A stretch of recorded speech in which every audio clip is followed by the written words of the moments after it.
I would say that this is very much like a medieval fight club. Fight! I can't think of any other sport that's more intense than this. The Armored Combat League is America's most extreme sport, with steel swords, shields and maces used to inflict the maximum possible damage on combatants. It is very sexy, very much so.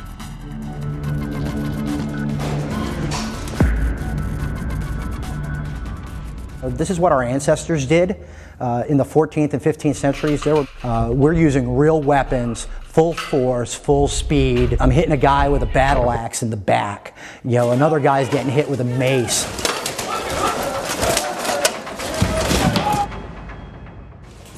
It may sound brutal, but like all sports, it does have rules. The sport of full contact medieval combat involves using blunt steel weapons that are just like the stuff they used in the Middle Ages, only blunt, not sharp. Using full armor to protect yourself that is designed after the designs that were used in the Middle Ages. And you're allowed to punch, you're allowed to kick, you're allowed to grapple them and wrestle them to the ground.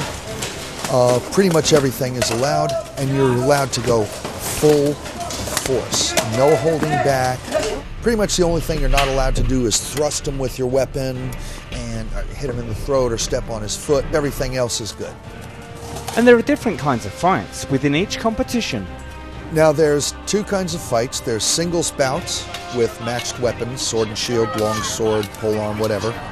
And then there's melees, where you could have 3-on-3, 5-on-5, 10-on-10, 21-on-21, or just everybody get into the field and we'll make up sides. In the singles bouts, it's generally decided by the number of times you hit the other guy with your weapon. In the melees, you fight until you hit the ground. If anything but your feet hits the ground, you're out. But until then, they can hit you all they want. Nothing counts until you're down. No, it's not bad.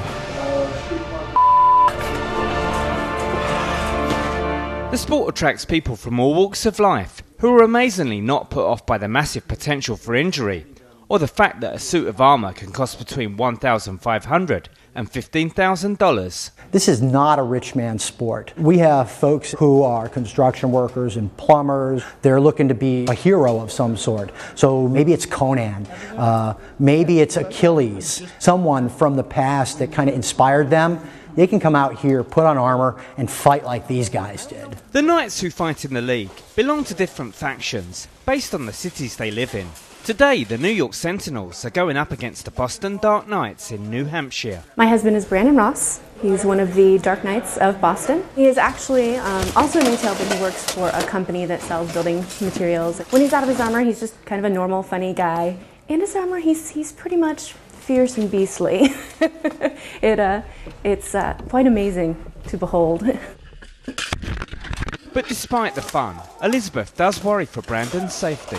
The fighting is something that is on my mind, and I know that these are real weapons, and these guys are really into it. You feel the force that they're using. So I'm always quite nervous. If I see him on the ground afterwards, I'm like, is he okay? What's going on? But I try to just enjoy it. While there are currently around 100 knights fighting across the USA, the Armored Combat League is hoping to expand on that.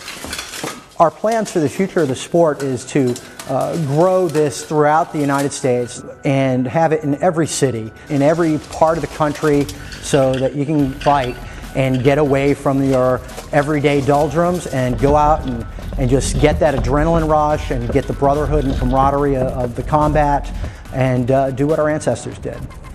I try to live by the values of a knight. I try to adhere to the virtues of chivalry, justice and honor and truth. In this day and age, a lot of people don't believe in an awful lot. If more people held themselves to stronger codes, we'd all get along a lot better in this world.